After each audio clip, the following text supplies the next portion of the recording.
दिमाग में बात बैठ गई है, भोजन माने खाना माने रोटी दाल चावल। अगर जैसे इस समय नवरात्र व्रत है या किसी का मंगलवार व्रत है, किसी का शुक्रवार का व्रत है, तो क्या कहेगा, भैया आज हम भूखे हैं, हमने कुछ नहीं खाया है। क्यों नहीं खाया? कि आज मेरा व्रत है। और जबकि वो रोटी दाल और कुछ नहीं खाया माने खा तो बहुत कुछ रहा है, वो फल भी खा रहा है, कोटू सिंघाड़ा की दलिया भी खा रहा है, सिंघाड़े के हलवा भी खा रहा है, मेवा भी खा रहा है, दूध भी ले रहा है, खीर भी ले रहा है, मेवे की सब खा रहा है, लेकिन वो कहता आज हम भूखे हैं, कुछ नहीं हमने खाया। क्यों ऐसा कर रहा है? इसलिए कर रहा है क्योंकि आज उसने रोटी दाल चावल नहीं खाया है। तो हमारा जो माइंड है, जो हमारा विचार है, वो भोजन के प्रति किस प्रकार से कंडीशन्ड हो गया है कि अगर दाल रोटी नहीं खाया तो हमने कुछ नहीं खाया। ये हमारे दिमाग में बात बैठी हुई है। तो पहली बात तो समझ लें कि हमारे दिमाग में एक थॉट बैठ गया है कि खाना माने रोटी दाल चावल। जबकि माय डियर फ्रेंड, आहार किसे कहते हैं? जो कुछ भी मुंह के द्वारा खाया जा रहा है वो सब आहार है, सब आहार है। अगर आप दाल रोटी चावल खा रहे हैं तो ये अन्न का आहार है। अगर आप फल खा रहे हैं तो ये फल का आहार है। अगर आप फलों का जूस और सूप, सब्जियों का सूप ले रहे हैं और फलों का जूस ले रहे हैं तो ये रसाहार है।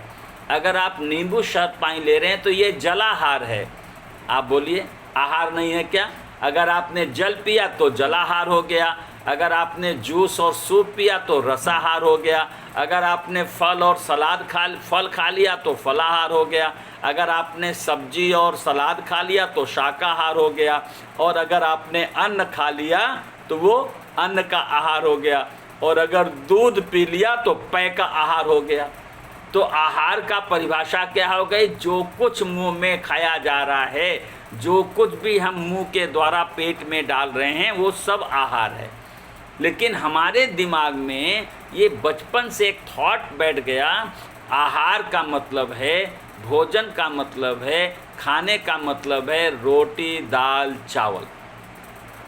और यही हमारी बीमारी का मुख्य कारण है। और हमारा सारा जोर रोटी दाल चावल के खाने पर है। हमारा भी जोर है, हमारे घर में जो परिवार के सदस्य हैं उनका भी जोर है। हम बच्चों को भी ज़बरदस्ती खिलाने की कोशिश कर रहे हैं। क्यों खिलाने की कोशिश करें? दिमाग में एक बात बैठ गई है, जितना ज़्यादा हम खाएंगे उतनी ज़्यादा कैलोरी मिलेगी, उतनी ज़्यादा एनर्जी मिलेगी, उतना ज़्यादा ये काम कर पाएगा। यही तो दुर्भाग्य है हमारे देश का, जो हमारा वेदों की भूमि, जो रामायण गीता की भूमि, और जहाँ पर भगवान श्री राम ने 14 वर्ष के वनवास काल में हमको दिखाया है कि इन्होंने अन्नमय भोजन कहीं नहीं लिया है। जरा विचार करिए, जब भगवान को 14 वर्ष का वनवास मिला तो उसके पीछे शर्त थी, तापस 20 विशेष उदासी, 14 बरिस राम बनवासी। ये 14 वर्ष का वनवास मिला है राम जी को। और आप सोचिए 14 वर्ष में पद यात्रा है। वो यहाँ तो श्रृंगवेरपुर तक तो आए थे, वहाँ पर प्रतापगढ़ के पास जो सई नदी है तमसा ने, वहाँ तक तो आए थे वो रथ से। उसके बाद तमसा नदी से किनारे छोड़ करके फिर आए श्रृंगवेरपुर रथ से, और श्रृंगवेरपुर से सुमंत्र जी को वापस कर दिया। फिर केवट के द्वारा नदी पार की, गंगा पार की, फिर प्रयाग आए तीर्थराज, वहाँ पर भरद्वाज जी के आश्रम में रुके। भरद्वाज जी के आश्रम के बाद फिर जमुना जी पार किया, और जमुना जी के बाद पूरी पद यात्रा की है चित्रकूट तक। और वो जब घर से निकल गए तो जब निषाद राज गुहा ने उनको श्रृंगवेरपुर में अपने राजमहल में चलने का निवेदन किया तो कहा नहीं, मुझे तापस वेश विशेष उदासी, मैं उदासीन अवस्था में रहूँगा भैया, मुझे तपसी वेश में रहना है, मैं तपस्या के लिए निकला हूँ, इसलिए मैं किसी नगर में, किसी राज्य में प्रवेश नहीं कर सकता। तो उन्होंने वहीं पर सेमर का पेड़ है उसी के नीचे कुछ आसन दे दिया, वहीं उन्होंने विश्राम किया। आप बताइए, काम तो करेगा ना?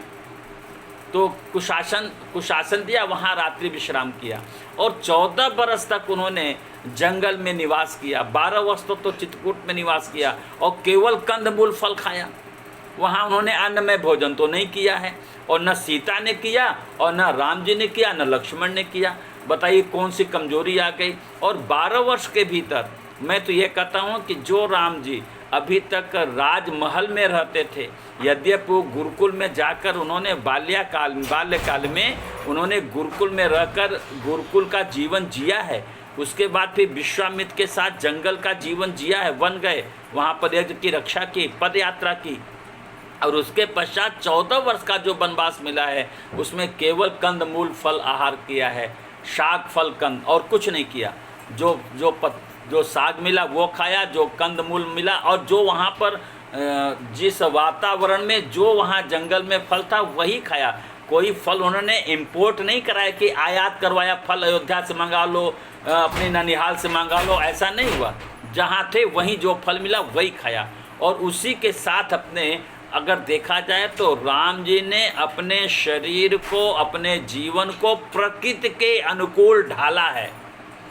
रावण से लड़ने के लिए अब 12 साल पहले चित्रकूट पे रहकर अपने शरीर को, अपनी इंद्रियों को, अपने मन को, अपनी बुद्धि को टोटल पूर्णतया प्रकृति के प्रतिकूल किया। आहार को भी प्रकृति के अनुकूल किया, अपने शरीर के अनुकूल आहार लिया, और कितनी शक्ति आ गई कि उन्हें पद यात्रा करके चित्रकूट से लंका तक पहुँचे। और कितनी बड़ी यात्रा है। अगर आप राम वन गमन की यात्रा का पथ देखेंगे, लंका तक का बहुत विशाल यात्रा का क्षेत्र है, और सब पद यात्रा की है, लेकिन कहीं कोई थकावट नहीं, कहीं कोई कमजोरी नहीं। और बीच बीच में अनेक राक्षसों से संघर्ष भी हुआ और राक्षसों से युद्ध भी किया, और युद्ध करने के बाद भी उन्हें कोई कमजोरी नहीं, कोई थकावट नहीं। यह विशेष बात है श्री रामचरितमानस में, यह जो खास बात दी गई है। और जो परम पूज्य योगी जी ने फूड के बारे में जो रिसर्च किया है, जो खोज की है, वो किसी संत ने नहीं किया है, किसी डॉक्टर ने नहीं किया है, जो पूज्य योगी जी ने खोज की है। इसलिए सबसे पहली बात है कि यह जो भोजन हमारा अन्नमय भोजन है, हम जो भी खाते हैं वो सब आहार है।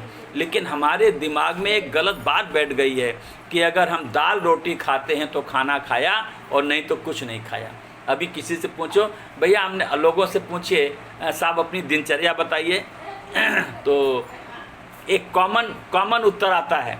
और आप भी अगर आपसे पूछेंगे आप उत्तर यही देंगे, भैया सुबह उठते ही पहले 2 गिलास पानी पीते हैं, और फिर उसके बाद वॉशरूम जाते हैं, वॉशरूम से आकर के फिर 1 कप चाय पीते हैं, और चाय के साथ कुछ नहीं लेते।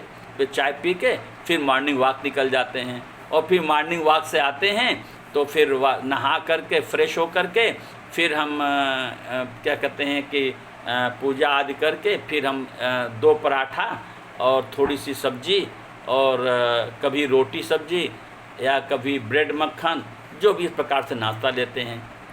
और कुछ लोग कहते हैं मैं तो रात में चना भिगो देता हूँ, फिर चना अंकुरित खा लेता हूँ। अच्छी बात है। उसके बाद भैया फिर उसके बाद मैं कुछ नहीं खाता, तो सुबह उठ के पानी पिया 2 गिलास, उसके बाद कुछ नहीं लिया, फिर हमने 1 चाय पी, उसके बाद कुछ नहीं लिया, फिर हमने ये 2 पराठा 2 रोटी खाई, उसके बाद कुछ नहीं खाया। हाँ, फिर 12-1 बजे फिर 3 रोटी, दाल चावल सब्जी, थोड़ा सलाद, ये सब खाया। हाँ, खाना खाने के बाद फिर थोड़ा सा फल खाया, और उसके बाद कुछ नहीं खाया। फिर शाम को 5 बजे फिर चाय और बिस्किट नमकीन, उसके बाद कुछ नहीं। और फिर रात में फिर हमने 2 रोटी 3 रोटी और दाल चावल सब्जी, उसके बाद कुछ नहीं। हाँ, रात में सोते समय 1 दूध, उसके बाद कुछ नहीं। मतलब सुबह 2 गिलास पानी से शुरू हुआ है और रात में 1 गिलास दूध पे ख़त्म हो रहा है, और बेचारा लास्ट में कोड वर्ड बोल रहा है, उसके बाद हम कुछ नहीं खाते, कुछ नहीं खाते। तुम सुबह से इतना शाम तक खा लिए, इसके बाद भी तुम लोग लग रहा हम कुछ नहीं खाते, क्योंकि उसको लगता है बहुत कम खा पा रहे हैं, क्योंकि ज़्यादा नहीं खा पा रहे हैं तो ताकत नहीं आ रही है, तो हमारी खुराक बहुत कम है, ऐसा मानते हैं। भैया यही तो गलतफहमी है, यही विचार। जब तक ये विचार किसी भी मानव शरीर में बैठा रहेगा, भोजन से शक्ति का संबंध है, फूड गिव्स एनर्जी, तब तक ये रोटी दाल चावल से ताकत का संबंध है। जब तक ये दिमाग में बैठा रहेगा, माय डियर फ्रेंड, आपके शरीर से रोग और थकावट नहीं जा सकती, नहीं जा सकती, जब तक आप अपने इस विचार को नहीं बदलेंगे। हमारा भोजन दो प्रकार का है, मैंने अभी निवेदन किया। एक भोजन अम्लीय भोजन है और दूसरा भोजन क्षारीय है। जो हमारे घर में रसोई में रोटी दाल चावल सब्जी है, ये भोजन अम्लीय भोजन हो गया। और जो भगवान की रसोई में बनता है उसे हम कहते हैं क्षारीय भोजन। जो राम जी ने 14 साल भगवान की रसोई का भोजन खाया, आग का पका हुआ भोजन नहीं खाया, तो उन्होंने क्या किया। अब हमें क्या करना है, तो पहला है अम्लीय भोजन, तो रोटी दाल चावल अम्लीय भोजन हो गया। इसको पचाने, ये हमारे शरीर के लिए अगेंस्ट भोजन है, against the nature of the body. चूँकि हमारा शरीर जो है ये क्षारीय बेस है, इसे एल्कलाइन बेस कहते हैं। हमारी शरीर की पीएच वैल्यू एल्कलाइन है, हमारा क्षारीय शरीर है। इसलिए हमारे शरीर में जब ये अम्लीय भोजन जाता है तो वो against the nature of the body होता है। इसीलिए जीवनी शक्ति को, प्राण शक्ति को, वैश्वानर अग्नि को और जठराग्नि को, जो भी नाम दे दें, वाइटल पावर को, इसको पचाने में ज़्यादा से ज़्यादा एनर्जी खर्च होती है। इसीलिए हमारे बुज़ुर्ग कहते हैं खाए के पढ़ रहो, खा के विश्राम करो। और हमारे जो रामायण का सिद्धांत है, ऋषय संघ रघुवंश मणि कर भोजन विश्राम। राम जी ने, लक्ष्मण जी ने, विश्वामित्री ने भोजन किया, उसके बाद तुरंत विश्राम में चले गए।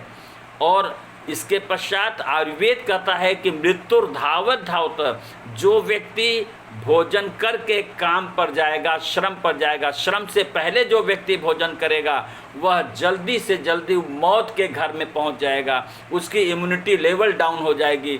आज कोरोना के केस में क्या दिखा जा रहा है कि जो लोग का इम्यूनिटी लेवल डाउन है, जिन लोगों को कब्ज है, जिन लोगों को एसिडिटी है, जिन लोगों को गैस है, जिन लोगों को ब्लड प्रेशर है, जिन लोगों को शुगर है, जो हार्ट पेशेंट हैं, किडनी पेशेंट हैं, जो किसी न किसी क्रॉनिक डिजीज़ से ग्रस्त हैं, उनकी इम्यूनिटी लेवल बहुत कमज़ोर है और वही कोरोना से ज़्यादा प्रभावित हो रहे हैं। और जो आदमी शरीर से रोगी हो जाएगा, इंद्रियों में थकावट कमजोरी आ जाएगी, मन में चिंता अपने आप आएगी। अगर आप शरीर से रोगी हो गए, अगर आपको हार्ट पेशेंट हो गए, आपको कोई किडनी ट्रबल हो गई, तो आपके दिमाग में तो टेंशन तनाव अपने आप आ जाएगा। अगर टेंशन आएगा तो भय भी आएगा, और भय आएगा तो वियोग भी आएगा। तो शरीर के रोग से ही सारी परेशानी जुड़ी हुई है। अगर आप शरीर से स्वस्थ हैं तो क्या आपको चिंता आएगी? नहीं आएगी। अच्छा, कोई भय होगा? नहीं होगा। तो कोई वियोग होगा? नहीं होगा। अगर आप शरीर से स्वस्थ हैं तो इंद्रियों में शक्ति भी बनी रहेगी, चाहे इतना काम करो। तो बताइए, इसीलिए तो कहा गया कि शरीर माध्यम खलु धर्म साधनम, पहला सुख निरोगी काया मानव की पहली जिम्मेदारी है। इस मानव की पहली जिम्मेदारी है। परमात्मा ने जो यह सुंदर काया दी है, जो यह सुंदर मानव शरीर दिया है, इसको तुम्हें स्वस्थ बना के रखना, ये तुम्हारी जिम्मेदारी है। ये प्रत्येक व्यक्ति की जिम्मेदारी है कि अपने अपने शरीर को स्वस्थ बनाए और सुंदर बना के रखे।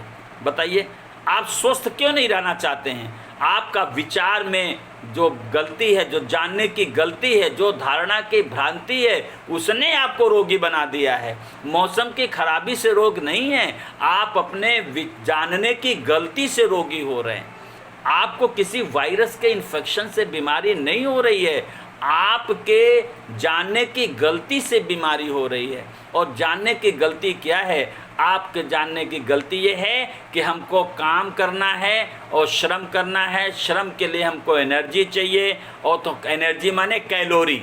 अब दिमाग में कैलोरी घुस गया, और जितने डाइटिशियन हैं, जितने डॉक्टर हैं, अब तो एक डाइटिशियन का डिपार्टमेंट ही अलग है। डॉक्टर, हार्ट वाला डॉक्टर अपना देखेगा, दवाई लिखेगा, और डाइट चार्ट कौन देगा? डाइटिशियन देगा।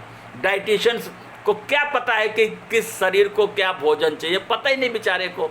जो पढ़ाया गया है पैसा देकर, वही आपको लिख देगा। अच्छा, दूसरी बात है न डॉक्टर को पता है न डाइटिशियन को पता है, तो बीमारी जाएगी कैसे? बीमारी का इलाज तो है, बीमारी क्यों है ये किसी को नहीं पता। अगर डॉक्टर पूछे हमें बुखार क्यों हो गया, वो नहीं बता सकता। हमें हार्ट अटैक क्यों हो गया, वो नहीं बता सकता। वो बता दे, उसके पास कारण नहीं है। वो तो बीमारी आ जाने पर पैथोलॉजिकल टेस्ट करके जो पैथोलॉजिकल एविडेंस आएगा, उस आधार पर बीमारी की डायग्नोसिस होगी और उसी आधार पर प्रेस्क्राइब मेडिसिन हैं। और प्रेस्क्राइब मेडिसिन से भी जिस कंपनी का ज़्यादा डोनेशन आ गया डॉक्टर के पास, जिसका एमआर पहुंच गया, उसने डॉक्टर साहब को गिफ्ट दे दिया और साहब इतना कमीशन, ये दवा लिख दो। डॉक्टर ने वो दवा लिखना शुरू कर दिया। उसके बाप का क्या जा रहा है, उसको तो पैसा चाहिए। न पेशेंट से मतलब, न रोग से मतलब है, न रोगी से मतलब है, उसको तो अपने प्रोफेशन से मतलब है बस। बहुत रेयर ऐसे डॉक्टर है, 5 to 10% डॉक्टर ऐसे हैं जो वास्तव में वो मानवता, उनके अंदर मानवता है, ह्यूमैनिटी है, वो मानवता है, उनके अंदर मानवता है कि नहीं भाई जो पेशेंट आया है इसको सही इलाज मिलना चाहिए। लेकिन उन्हें भी नहीं पता है, वो बेचारे दवा तो कम से कम देंगे, आपको अच्छी राय देंगे, लेकिन उन्हें भी बीमारी का कारण नहीं पता है। क्योंकि मैंने मेडिकल साइंस का कोर्स किया है, हम लोगों को व्हाट इज़ हेल्थ ये नहीं पढ़ाया जाता। What is disease, what is the sign and symptoms of disease, what is the diagnosis of disease, what is the prescribe medicine of disease, ये पढ़ाया जाता है। हमको हेल्थ के बारे में नहीं पढ़ा जाता। ये तो श्री रामचरितमानस के वैदिक सिद्धांतों, उनके वैज्ञानिक प्रयोगों के द्वारा, जो पूज्य योगी जी के द्वारा हमको जीवन में यह अनुभूति प्राप्त हुई है, उसके आधार पर मैं कह रहा हूँ कि भैया हमारे शरीर को अन्नमय भोजन की आवश्यकता सुबह नहीं है। जो 25 साल से ऊपर का एज ग्रुप है, अभी तो पहले तो अभी कोरोना का प्रभाव, जो पहला कोरोना था 60 साल के ऊपर वालों को अटैक कर रहा था। अब तो 25 से लेकर 45 वाले भी इस ग्रुप में आ गए हैं, और अब तो स्कूल के बच्चे भी ग्रुप में आ गए। माने 15 साल से लेकर के अब ऊपर तक 65-70 तक सबको कोरोना का अटैक हो रहा है। और इस बार जो मैक्सिमम जो आ रहे हैं केसेस, वो यंगस्टर के ऊपर आ रहे हैं। ये क्यों हो रहा है? क्योंकि सबकी इम्यूनिटी लेवल डिस्टर्ब है, और हर व्यक्ति जो 15 साल से ऊपर का बच्चा है, वो उस भाई 15 साल से तो पैदा होने से लेके 25 साल तक तो उसे सुबह का नाश्ता भी चाहिए, दोपहर का भोजन भी चाहिए, शाम का भी नाश्ता चाहिए, रात का भोजन चाहिए। 15 से 25 साल तक की उम्र है, जिसमें 21 साल तक फीमेल बॉडी, 25 साल तक मेल बॉडी, उसको तो अन्नमय भोजन की आवश्यकता है। लेकिन आज के जो बच्चे हैं वो रोटी दाल चावल खाना पसंद कम करते हैं। उनको तो पिज्ज़ा चाहिए, उनको तो बर्गर चाहिए, उनको तो नूडल्स चाहिए, उनको तो मैगी चाहिए, उनको तो कोल्ड ड्रिंक चाहिए। अब बताइए, जब ये ऐसा भोजन करेंगे तो शरीर का पाचन क्रिया डिस्टर्ब होगी कि नहीं होगी? तो उनके अंदर कब्ज होगी कि नहीं होगी? उनके अंदर भी गैस बनेगी कि नहीं बनेगी? तो जब उनका पाचन क्रिया ही नहीं सही होगा और मल का निष्कासन सही नहीं होगा तो इम्यूनिटी लेवल भी तो डाउन हो जाएगा। तो आज जो बीमारी बच्चों को आ रही है, उसका कारण जो कोरोना का प्रभाव बच्चों में पड़ रहा है, वो उनका डाइट हैबिट है।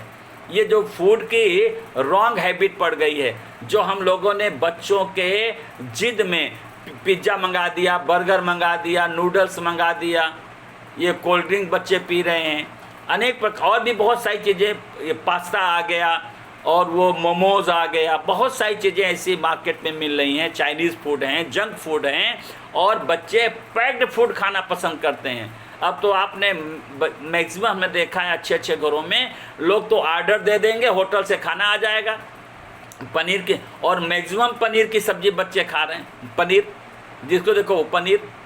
तो मतलब कहने का जो हमारा फूड का डाइट हैबिट हो गया, फूड हैबिट्स हो गए, हमारी फूड हैबिट गलत हो गई। और आप जितना भी भोजन ले रहे हैं ये सब एसिडिक फूड है।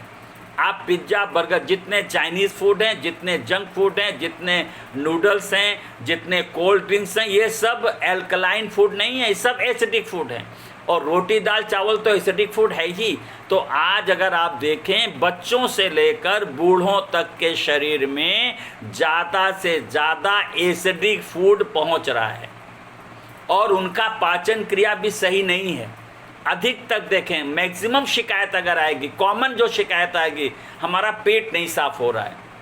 तो पेट नहीं साफ हो तो कोई कहता है वो कायम चूर्ण ले लो, कोई कहता है स्वाद ले लो, कोई कहता है त्रिफला ले लो, तो ये कोई कहता है कैस्ट्रॉल ले लो। अब कुछ लोग ऐसे भी हैं जिनको 6-6 दिन पेट नहीं साफ होता, ऐसे भी लोग हमारे पास हैं। लोग कहते हैं, और अमेरिका वगैरह में तो लोगों को 10-10 दिन पेट नहीं जाते और खाना चालू हो, खाना जो कहते हो, और 10-10 दिन वो टॉयलेट जाते ही नहीं है।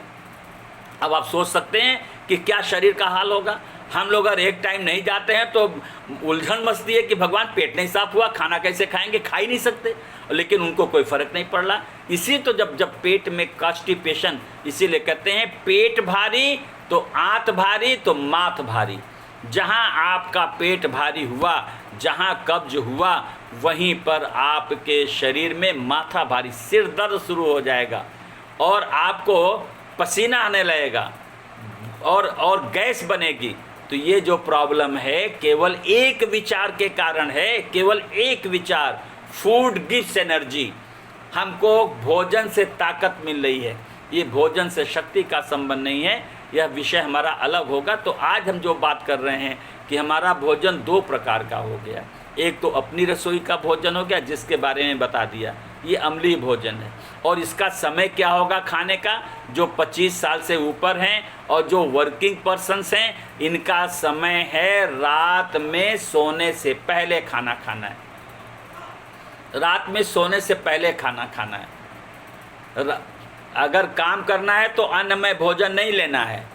जो वर्किंग पर्सन हैं उनके लिए रात्रि का समय है। और जो लोग रिटायर्ड पर्सन्स हैं, जिनको घर में विश्राम करना है, कोई काम नहीं करना है, तो प्रायः देखा जाता है कि रात में जितने ओल्ड पर्सन हैं, सीनियर सिटीजन्स हैं, उनको रात में नींद नहीं आती, नींद ही नहीं आती है।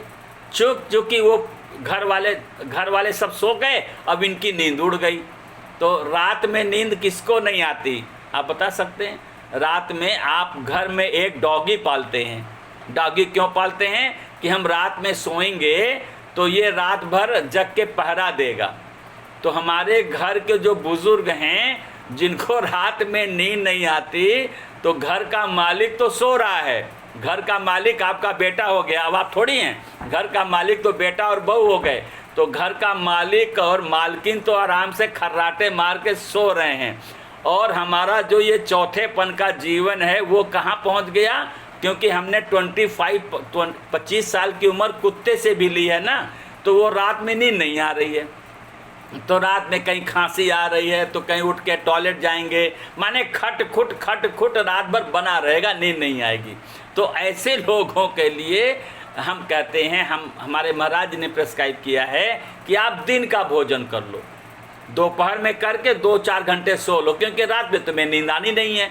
तो रात में फिर सब्जी लेना अथवा हल्का सा कोई फल लेके सो जाओ, माने रात में हल्का कर लो।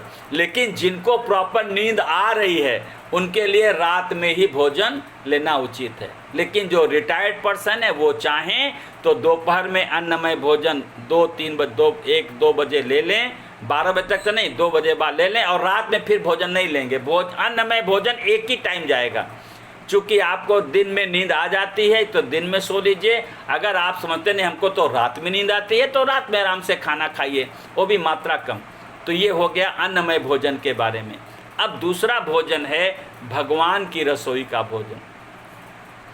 हर माँ बाप अपने बच्चे के लिए भोजन की, वस्त्र की, रोजी की, रोजगार की, पैसे की, कपड़े की व्यवस्था करते हैं। हमारे भगवान, आप सुबह उठते ही आप भी भगवान को याद करते हैं, तो आपने भगवान को याद किया, भगवान का मंदिर बनाया है, वहाँ पूजा किया, भगवान का नाम जाप भी करते हैं। कुछ आपके अंदर सतोगुणी विचारधारा भी है, आप रामायण भी पढ़ते हो, गीता भी पढ़ते हो, कुछ आपके अंदर संस्कार, पॉजिटिव संस्कार हैं। तो भगवान ने ऐसे लोगों के लिए, सभी मनुष्यों के लिए एक रसोई तैयार कर दी, जिसे हम कहते हैं, एक तो पृथ्वी तत्व तो ये हो गया हमारा रसोई का, अब आया जल तत्व और अग्नि तत्व और वायु तत्व। तो अब हम जो है कुछ ऐसी सब्जियां हैं, जैसे हम पालक की पत्ती कच्ची खा सकते हैं, हम धनिया की पत्ती कच्ची खा सकते हैं, पुदीना की पत्ती कच्ची खा सकते हैं, तो तुलसी की पत्ती कच्ची खाते हैं, उसको पकाने की ज़रूरत नहीं पड़ती है। तो आप जब कोई सलाद बनाते हैं तो उसमें धनिया, पुदीना और तुलसी पत्ती डाल सकते हैं। तो इस प्रकार से आप देखें, एक तो पत्ती हो गई, सलाद हो गया, सलाद में एक तो पालक की पत्ती इस्तेमाल करते हैं, और सलाद की पत्ती भी आती है उसको भी इस्तेमाल कर लेते हैं, और पत्ता गोभी आता है तो उसको भी महीन महीन सलाद में डाल लेते हैं। तो ये शाक वाला वायु तत्व हो गया। इसके बाद मौसम का फल हो गया, और हर मौसम में भगवान ने अलग अलग फल बनाए हैं, और फल भी दो प्रकार के हैं, एक फल है गूदेदार, एक फल है रसदार। जूसी फ्रूट्स हैं और कुछ पल्पी फ्रूट हैं, जैसे आप सेब है, ये गूदेदार फल है, नाशपाती है गूदेदार फल है, चीकू है गूदेदार फल है, और इस प्रकार से बहुत, खरबूजा है गूदेदार है, तरबूज है, ये सब गूदेदार फल हैं। और इसी प्रकार से संतरा है, अनार है, मौसम्मी है, ये सब रसदार फल है, जूसी फ्रूट्स हैं। तो हमने क्या किया, ये सब भगवान की रसोई में पक रहे हैं। तो जो फल भगवान की रसोई में पका, जो सलाद भगवान की रसोई में पत्तियां तैयार हुई, जो सब्जियां जैसे खीरा है, ककड़ी है, टमाटर है, गाजर है, मूली है, यह भी तो भगवान की रसोई में तैयार हो रहा है ना। इसे आपको पकाने की आवश्यकता नहीं है। आपको सेब पकाने, सेब, अनार, अंगूर, नाशपाती, जितने भी फल हैं उसे आग पर पकाने की आवश्यकता नहीं है। जितने रसदार फल हैं उसे आग पे पकाने की आवश्यकता नहीं है। तो जो ये फल आप पा रहे हैं, ये कैसे फ्रूट्स हैं, ये भगवान की रसोई के हैं। मैं आपकी रसोई में जो बना वो अपनी रसोई हो गई, और एक रसोई भगवान की हो गई, जिसमें फल है, सलाद है और सब्जी है। करई आहार शाक फल कंदा, सुमिरई ब्रह्म सच्चिदानंदा। तो हमने क्या किया, सुबह से जो हम फल ले, अब जो हमारा आहार होना चाहिए वो हमारा आहार होना चाहिए फल का, सलाद का और पत्ती का। तो एक तो ये आहार हो गया। और ये आहार कैसा है, ये एल्कलाइन फूड है। दीना भैया अपना माइक म्यूट करिए, दीना भाई माइक म्यूट करिए, आवाज़ आ रही। तो मुख्य बात ये है कि जब आप फल लेंगे, ये क्या है, एल्कलाइन फूड है। दीना भैया माइक अनम्यूट नहीं हुआ आपका, म्यूट करिए, अनम्यूट है प्लीज़, माइक म्यूट करिए, माइक आपका दीना भाई म्यूट नहीं है आप, ठीक। तो जो हम फल ले रहे हैं, तो आप ही समझिए भगवान की रसोई का जो भोजन है, आहार है, वो फलाहार है, फल है, उसमें मौसम के फल हो गए, उसमें सलाद हो गई, उसमें हमारे सब्जी हो गई। तो शाक फल कंद, इस प्रकार की सब्जियां, ये फल, सब्जी और सलाद, ये हमारा हो गया भगवान की रसोई का। इसमें दूसरा भी एक ऑप्शन है रसाहार का। जैसे हमने कहा ना, फल दो प्रकार के हैं, एक रसाहार है, एक गूदेदार फल है। तो रसाहार में फ्रूट जूस हो गया, और फ्रूट जूस में आप पैक्ड फ्रूट जूस मत मंगाइए, आप अपने घर में फ्रेश जूस निकालिए अपने हाथ से, थोड़ा सा मेहनत करिए, थोड़ा श्रम करिए, पैक्ड जूस मत मंगाइए। पैक्ड सूप भी आता है, पैक्ड सूप मत मंगाइए, सूप घर में तैयार करिए। तो आप देखेंगे सूप ले लिया और जूस ले लिया, ये रसाहार भोजन हो गया। इसमें एक नींबू और शहद है। शहद क्या है, वो अनेक प्रकार के पौधों के फूलों के पराग से संचित किया हुआ पदार्थ है, जिसे हम शहद कहते हैं। और शहद जो होता है वो मानव शरीर के लिए बहुत ही बढ़िया एक फल है, मतलब कि एक तरह आहार है, जो नींबू के पानी और शहद के साथ दिया जाता है। तो इस प्रकार से अनेक प्रकार के फूलों का जो पोषक तत्व है, उसमें बहुत सारे विटामिन हैं, मिनरल्स है, साल्ट हैं। ऐसे ही जो आपके फल हैं उसमें भी विटामिन मिनरल साल्ट है, जो सब्जियां हैं उसमें विटामिन मिनरल साल्ट हैं, जो आप सूप लेते हैं वह भी विटामिन मिनरल साल्ट हैं। कुछ ऐसी सब्जियां हैं जिन्हें हम कच्चा खाते हैं, जैसे हमारी संगीता बिटिया का प्रश्न था कि कुछ फल हम कच्चा खाते हैं और कुछ फल हम पक्का खाते हैं। माने कुछ सब्जियों को हम कच्चा खा लेते हैं, कुछ सब्जियों को पका कर खाते हैं। तो कुछ कहते हैं विटामिन जो होते हैं वो पानी में घुलनशील होते हैं, कुछ अघुलनशील होते हैं। तो उसको जब हम पका लेते हैं हाई टेम्परेचर पर तो वो घुलनशील हो जाते हैं, तब एक्सट्रैक्ट होते हैं उन पौधों, उन सब्जियों से।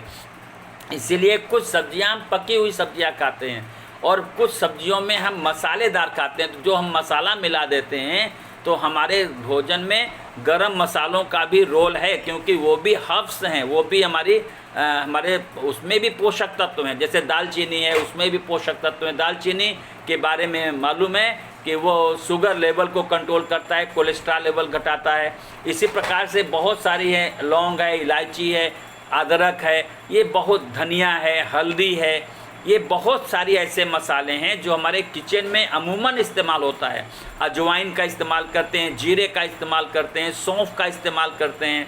तो बहुत सारे ऐसे मसाले हैं, उनमें भी बहुत सारे ऐसे पोषक तत्व हैं जो हमारे ब्लड के कंपोजिशन के लिए अनिवार्य हैं।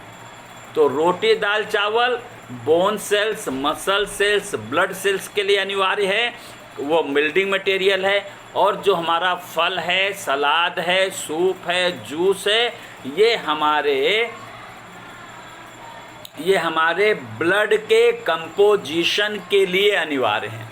क्योंकि ब्लड में आप देखेंगे तो विटामिन्स होते हैं, मिनरल्स होते हैं, साल्ट होते हैं, ये पोषक तत्व होते हैं। जब आप ब्लड की जांच कराते हैं तो उसमें आता है कि ये कम हो गया, विटामिन ये कम है, विटामिन ये कम है, ये कम है, ये कम है, प्रोटीन कम हो गया, इसमें एल्बुमिन कम हो गया, इसमें प्लेटलेट कम हो रहा है, इसमें ये कम, ये पोषक तत्व हैं।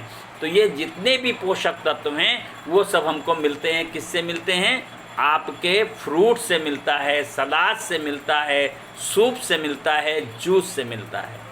तो और ये सबसे बड़ी बात है, ये भगवान की रसोई का है, ये नेचर के द्वारा पकाया गया है, बनाया गया और पकाया गया है। भगवान जो सूर्य नारायण हैं उनकी रोशनी में पका है।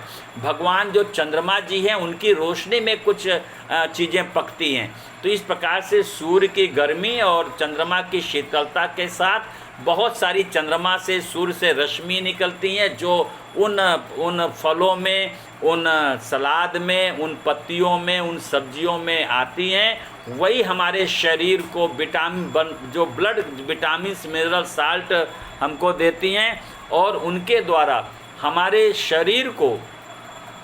शरीर में जो ब्लड का कंपोजिशन है वो लेवल मेंटेन रहता है। अगर ब्लड के कंपोजिशन लेवल मेंटेन है और ब्लड में कोई इम्प्योरिटीज़ नहीं जा रही है तो आपको थकावट नहीं आएगी। और दूसरी बात है, ये फाइबर्स फूड है, ये रफेस्ट फूड हैं। और जब तो हमारा आहार का क्रम क्या होना चाहिए? तो आहार तो दो प्रकार का हो गया, एक एल्कलाइन फूड हो गया जो भगवान की रसोई में तैयार हो रहा है, एक एसिडिक फूड हो गया जो हमारी रसोई में तैयार हो रहा है। ज़रा विचार करो कि भगवान ने आपके लिए रसोई तैयार की, ये जितने फल, सलाद, सब्जियां बनी हैं, आखिर ये किसके लिए बनी हैं? मनुष्य के लिए बनी हैं। परमात्मा ने अपने जैसा अपने मनुष्य को बनाया, अपने जैसा ही बनाया है। तो अपने जैसा बनाया तो उसको खाने पीने की बहुत सारी वैरायटी भी तो दे दी ना, बहुत सारी वैरायटी। और परमात्मा ने खुद भी तो आपको करके दिखा दिया, प्रैक्टिकल एक्सपीरियंस करके दिखा दिया कि राम जी जो ब्रह्म थे उन्होंने साक्षात नर रूप में अवतार लिया और 14 साल के वनवास में जाकर वही भगवान की रसोई खाई है। केवल कंद मूल फल खाया, शाक फल कंद खाया है और कुछ भी नहीं खाया, पूरे पकवान नहीं खाया। और यहाँ तक कि जब वो कौशल्या के पास आते हैं वनवास के बाद, और जब कौशल्या माँ पकवान बनाती हैं तो कहते हैं बच्चा बेटा कैसा बना है भोजन? माँ बहुत बढ़िया, लेकिन शबरी की बैरवेली मिठास नहीं है। अब सोचिए, चूँकि उन्होंने जंगल के बहुत सारे फल खाए थे, लेकिन शबरी तो जंगल में बचपन से थी और जंगल में ही उसका निवास था, तो उसे मालूम है कौन सा बेर अच्छा होता है, कौन सा फल बहुत अच्छा होगा। तो शबरी ने एक एक बढ़िया बेर, बढ़िया फल चक करके राम जी के लिए रखती है और चक करके वो राम जी को खिलाती है। तो कहते हैं उस शबरी की मिठास नहीं है। तो सोचिए, पहले वहाँ उस बेर के साथ साथ सबरी के बेर में सबरी का प्रेम रस भी तो पगा हुआ है ना, प्रेम रस है, इसलिए प्रेम रस है, इसलिए शबरी के बेर में उनको मिठास लग रही है। तो माय डियर फ्रेंड, अभी जो हमारी संगीता बहन जी ने प्रश्न किया है कि हम कौन सा खाएं कौन सा न खाएं, तो सबसे पहली बात है हमें सब खाना है। और आप यह भी जानते हैं, एक सब्जी आप रोज़ नहीं खा सकते, एक ही दाल रोज़ नहीं खा सकते, तो आप क्या करते हैं, वैरायटी दाल बदल देते हैं, बहुत सारी दाल बनाते हैं। इसी प्रकार से बहुत सारी सब्जियां अलग अलग तैयार करते हैं। इसी प्रकार से बहुत सारे फल हैं, मौसम में अलग अलग मौसम के फल हैं। और मेरा कहना है कि जब भी खाएं मौसम का फल खाएं, जो फल मौसम का नहीं है उसे नहीं खाना, उसे आप कक्षा में तो खा सकते हैं, लेकिन कोशिश करिए कि जो मौसमी फल है उसको हम ज़्यादा से ज़्यादा लेने की कोशिश करें। तब हमारे आहार का क्रम क्या होना चाहिए। एक प्रश्न यहाँ पर मैं अपनी ओर से डालना चाहूँगा, आपका ही प्रश्न है। एक राजीव दीक्षित जी हैं और वो कहते हैं कि भाई हमें सूर्य की रोशनी में ही खाना खाना चाहिए। तो जिस समय सूर्य की रोशनी सबसे हाईएस्ट पीक पे है, तो 12 बजे से 12 और 1 के बीच में, उस समय सूर्य बहुत पीक पर होता है, बहुत गर्मी में होता है, बहुत उसकी तेजस्विता होती है, तो उस समय हमको हैवी भोजन करना चाहिए। और रात में चूँकि सूर्य जो है ढलने लगता है, इसलिए हमें उस समय भोजन नहीं लेना चाहिए, हल्का भोजन लेना चाहिए। एक तो प्रश्न ये है। दूसरा एक प्रश्न आता है कि जैनी लोग कहते हैं कि हमें सूर्यास्त से पहले ही भोजन ले लेना चाहिए, एक प्रश्न ये है। तीसरा प्रश्न आता है कि एक तो राजीव दीक्षित जी कहते हैं कि सूर्य के दिन में ही हमें खाना चाहिए, और जैन लोग कहते हैं कि सूर्यास्त के पहले ही हमको भोजन कर लेना चाहिए। और एक तीसरा क्वेश्चन आ रहा था कि हाँ, एक क्वेश्चन और कोटेशन लोग बोलते हैं, breakfast like a prince, lunch like a king and dinner like a beggar. ये 3 प्रश्न हैं जो प्रायः हमारे सामने लोग उठाते हैं। हम इन तीनों प्रश्नों का आपको जवाब देना चाहते हैं। पहली बात तो जो राजीव दीक्षित जी कहते हैं, ठीक है, वो योग्य व्यक्ति हैं, मैं उनका सम्मान करता हूँ, लेकिन गीता में भगवान ने कहा है, अहम वैश्वानरो भूत्वा प्राणिनाम देहमाश्रितः प्राणा अपान समायुक्त पचामि अन्नम चतुर्विधम। मैं प्रत्येक जीवधारी प्राणी के भीतर वैश्वानर अग्नि के रूप में उपस्थित हूँ। प्राणियों द्वारा जो 4 प्रकार का भोजन खाया जाता है, जिसमें दूध अनाज का भोजन हो गया, फिर सब्जी का भोजन हो गया, फिर फल का भोजन हो गया, फिर पत्ती और शाक का भोजन हो गया। चतुर्विधम, मैंने आपसे कहा ना 4 प्रकार का भोजन है। पहला है पृथ्वी तत्व, जो दूध अनाज हो गया। दूसरा जल तत्व है, जो मौसम की तरकारियां हो गई। तीसरा है अग्नि तत्व, जो मौसम के फल हो गए। चौथा है वायु तत्व, जो पत्तीदार साग हो गए। तो इस प्रकार से चतुर्विधम, पचामि अन्नम चतुर्विधम, अन्न माने अद्यते अति च भूतानि इति अन्नम। वेद भगवान कहते हैं अद्यते अति च भूतानि इति अन्नम, जो प्राणियों द्वारा खाया जाता है और प्राणियों को खा डालता है, उसका नाम है अन्न।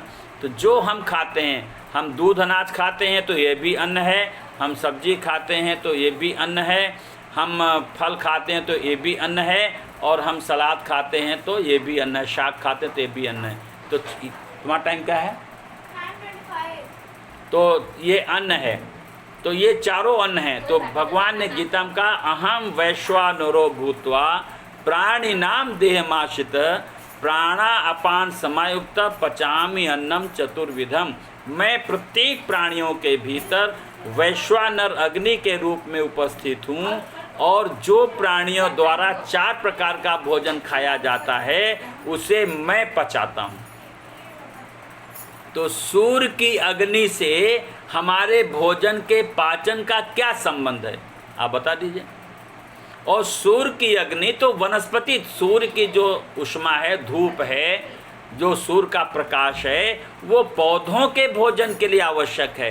पौधों के लिए, क्योंकि पौधों में जो पत्तियां हैं उसमें एक तो क्लोरोफिल है, दूसरा जड़ से उन्होंने पोषक तत्व लिया है, पूरा पोषक तत्व लिया है जल के रूप में। और सूर्य की रोशनी में, ये जो सूर्य की रोशनी है उसमें फोटोसिंथेसिस का होता है, जिसे प्रकाश संश्लेषण क्या कहते हैं। और ये पत्तियां सूर्य की रोशनी में क्लोरोफिल के माध्यम से और जड़ों के द्वारा जो पोषक तत्व पृथ्वी से लिया गया है उसको मिलाकर भोजन तैयार करती हैं।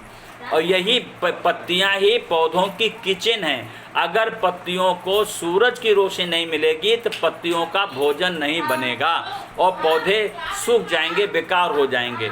तो पौधों के पाचन के लिए भोजन की आवश्यकता है, लेकिन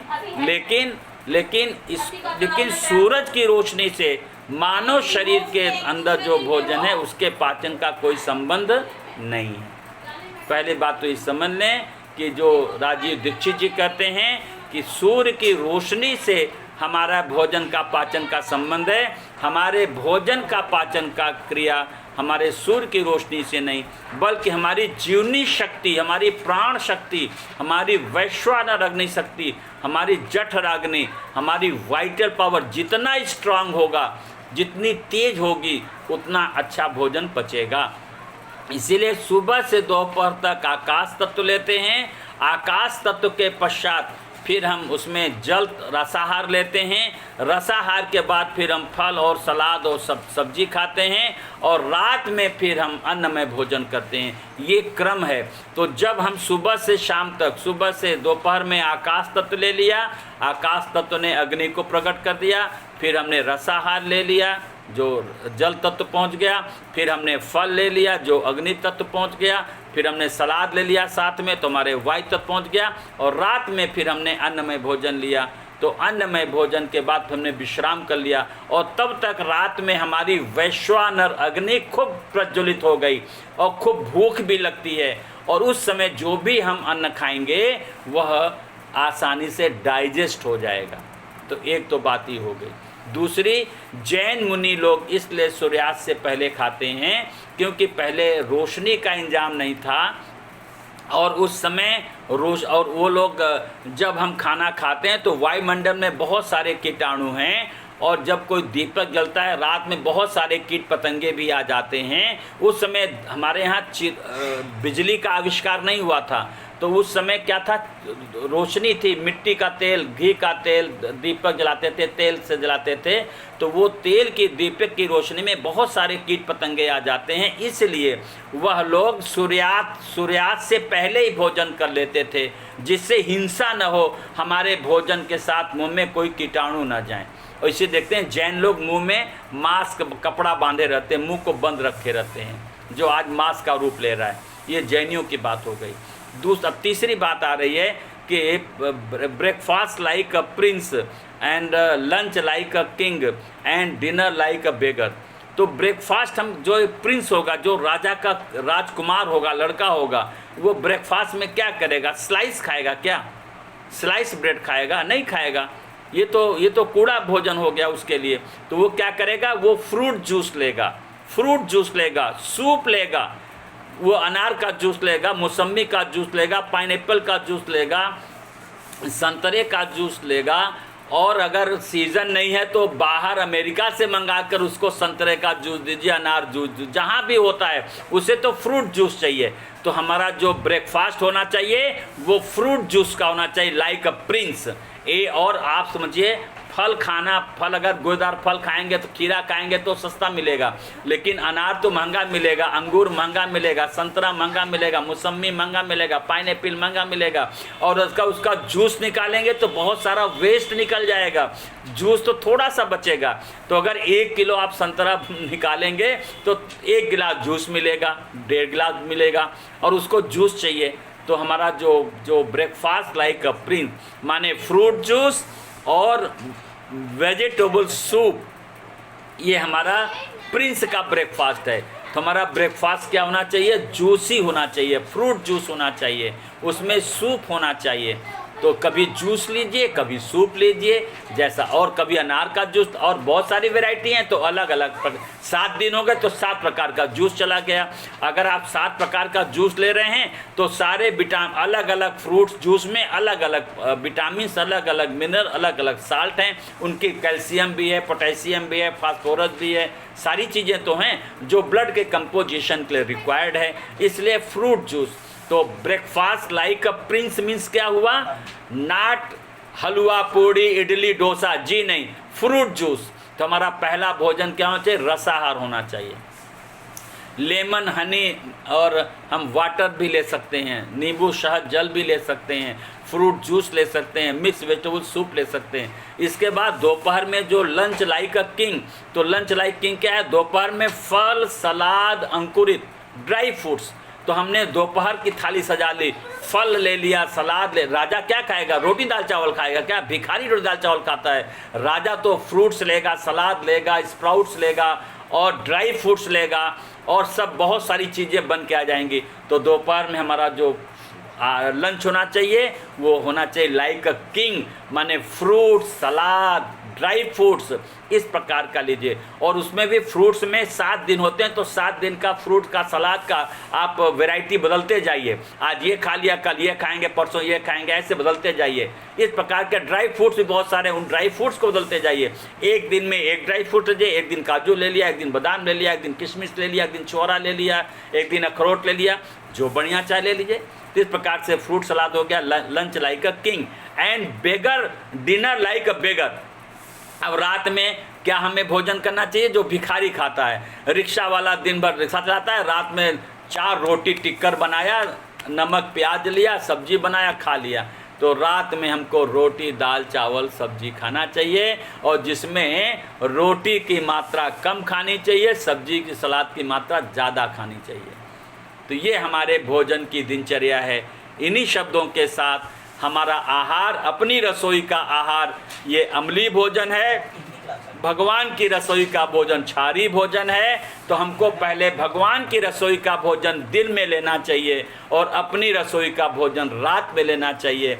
और अपने दिन में भोजन भगवान की रसोई का क्यों खाना चाहिए? कि अगर आप जूस पिएंगे तो आपको आराम करने की आलस नहीं आएगा।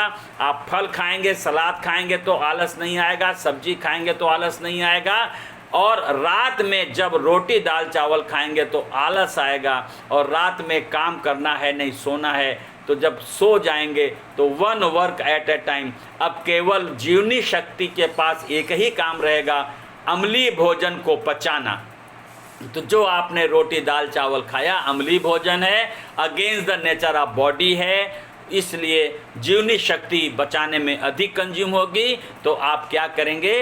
रात में इस भोजन को खा करके सो जाएंगे, विश्राम करेंगे, तो आपका पाचन भी सही हो जाएगा। एक स्वस्थ शरीर की पहचान क्या है?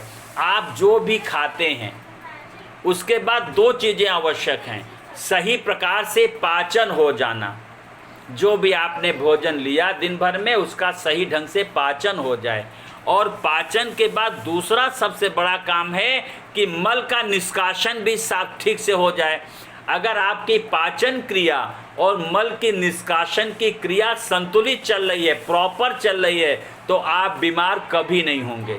जब आपकी पाचन क्रिया डिस्टर्ब होगी, जब आपका मल का निष्कासन की क्रिया डिस्टर्ब होगी, तभी आप बीमार पड़ेंगे। तो हमने क्या किया? जब सुबह से दोपहर दिन में हमने एल्कलाइन फूड ले लिया, फाइबर फूड ले लिया, रफेस फूड ले लिया, और भगवान की रसोई का भोजन ले लिया, सूप जूस रसाहार फल सलाद अंकुरित, और रात में रोटी दाल चावल एल्कलाइन फूड ले लिया, तो हमारी पाचन क्रिया बहुत मजबूत हो जाएगी, प्राण शक्ति प्रकट हो जाएगी, वैश्वानर अग्नि प्रकट हो जाएगी, और वह जीवनी शक्ति जठराग्नि प्रकट हो जाएगी, आग प्रज्वलित हो जाएगी। उस समय रोटी दाल चावल जो भी डालेंगे सब स्वाहा हो जाएगा, सब आसानी से डाइजेस्ट हो जाएगा और आपका पाचन क्रिया भी सही हो गई और आपका ब्लड का कंपोजिशन भी सही हो गया और आपका प्रोटीन फैट कार्बोहाइड्रेट का जो अनुपात चाहिए वो भी सही हो गया, तो मल का निष्कासन भी सही हो गया और आप कभी बीमार नहीं पड़ेंगे और बीमारी से छुटकारा मिल जाएगा। इन्हीं शब्दों के साथ वाणी को विराम। बोलिए सच्चिदानंद भगवान की जय, सद्गुरुदेव भगवान की जय।